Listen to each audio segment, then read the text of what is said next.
Okay, we're going to go into an incredible amount of statistical fraud and malfeasance about how they pumped up the death rates for COVID 19.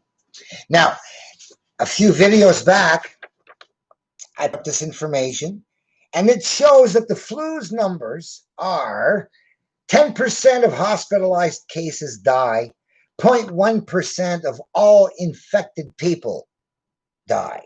So there's 70,000 deaths for the flu. There's 700,000 of them in the hospital, and there's 70 million of them who are infected, whether symptoms or not.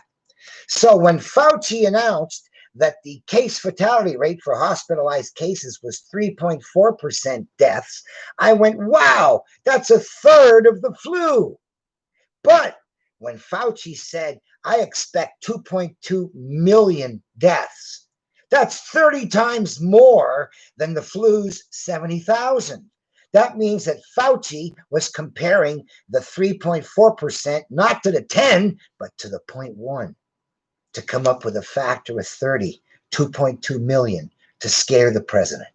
So, and then of course there's an article, Fauci poses for magazine covering PR offensive. I think I'm pretty effective.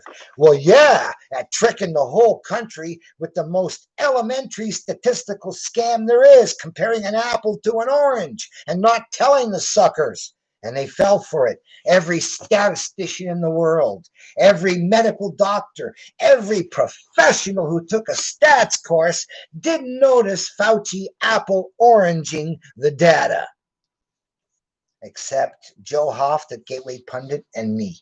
And I've been screaming it ever since. Now, the pumping up of the numbers.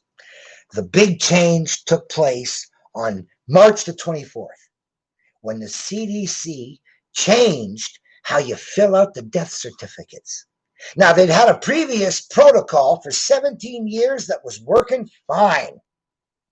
You know, you put the real cause of death, you got hit by a bus, and then the next thing you also had a heart condition, and you also had flu after. So those were conditions that came after, but the main cause was the thing that really killed you. Well, as of March the 24th, the CDC ordered them to upgrade everybody who died with COVID to the top of the death certificate, which explains why you could have a COVID death and then a comorbidity would be bullet in the head, gunshot to the head, Parkinson's disease in Palm Beach. Whoa, tell me more. Now, here's another example. Man in the 20s who died in a motorcycle accident. COVID. 35-year-old roofer struck by lightning. COVID. Then lightning since March the 24th. More fraud. Arizona court counts any death within 60 days of a positive COVID as a COVID death. Okay. See, you got a COVID test, you tested positive, and 30 days later you get shot. COVID death. Now, that's that kind of pumping up with the March 24th CDC fudging of the death certificates.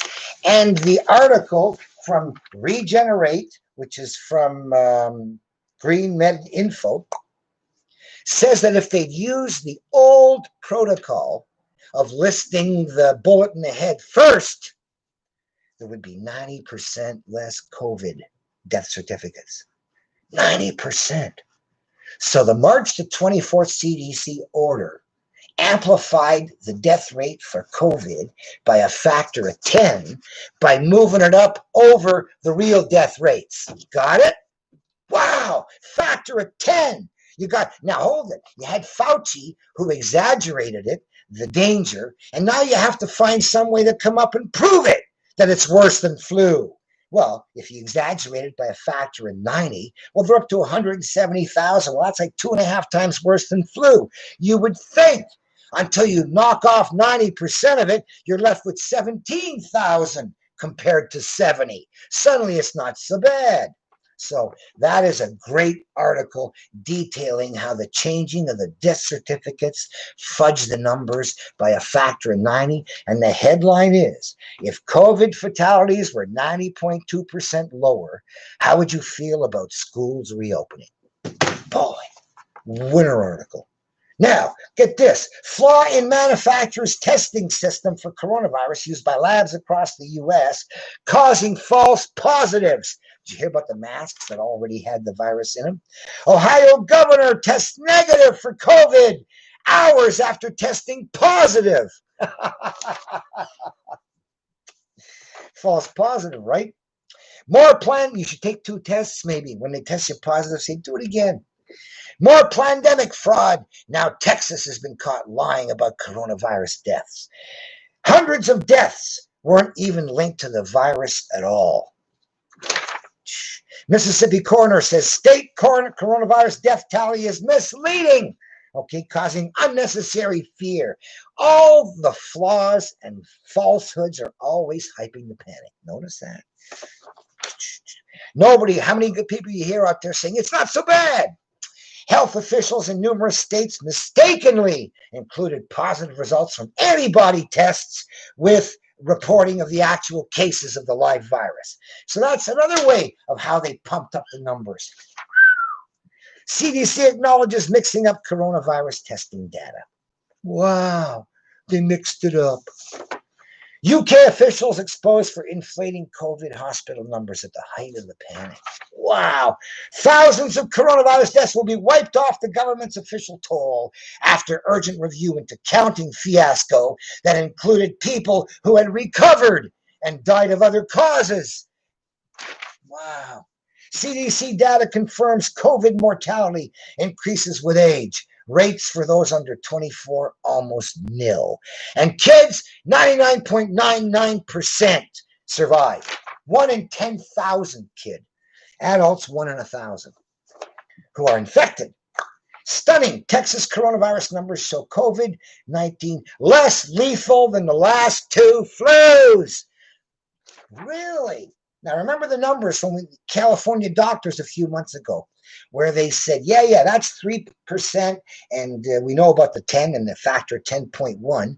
So when they said that they found that the infection rate, and they knew the infection rate was 0.1, I said, wow, if the corona cases hospitalized rate is 1/3 of the flus, shouldn't the rate with infection maybe be 1/3 like the flu? So instead of 0.1% death rate of infected people, IFR for the flu, it should be 0.0333%, 1/3 of the 0.1%. Well, here's Scott Atlas, a doctor with the White House, and he says the death rate is 0.04%. Now, I've been predicting 0.0333% since the beginning. And now we have confirmation from the White House doctor that it's really, really close to being just like the flu. So that's how they pumped up the panic, with Fauci exaggerating the threat by a factor of 100. It wasn't 30 times worse. It was 3 times less bad. Okay, factor of 100. Instead of 10%, he used the 0.1%. Factor of 100. So now they have to come up with ways of doing it, okay, of scaring people. They just can't have 15,000 deaths when they've been predicting 2.2 million. So they got to pump it up by a factor of 10. Okay, 90% of them bad is what we're told under the old death certificate regulations. So, and then finally, nope, that's it. Those are the big frauds right there. Fauci, and then the boys who pumped up the numbers, and then the boys who counted dissimilar apple orange again, right? Antivirus and virus. They counted them both together. Apple orange you again.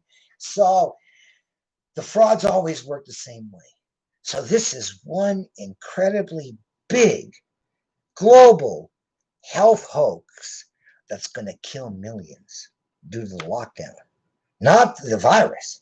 The lockdown is going to kill millions. And how they pull off the lockdown? With the exaggerated threat and the pumped up numbers and the fact that they announced that their models said there was going to be symptomless transmission. And that is the reason everybody had to shut down and social distance, because anybody could be carrying this 30 times worse than the flu virus for 2 weeks, they say, could be shedding. Now known to be untrue. So all of that fraud is going to kill, I would think, globally, out of our 7,700 million people, tens of millions of people, from hunger and from, look at even in the States with the bread and the missed operations and the missed tests and that's just the medical. So and the destruction of lives and the abuses and the murders and the suicides all went up. The lockdown is going to kill many times more than this mini virus, this nursing home virus. And that is the scam of the pumping up of the death numbers.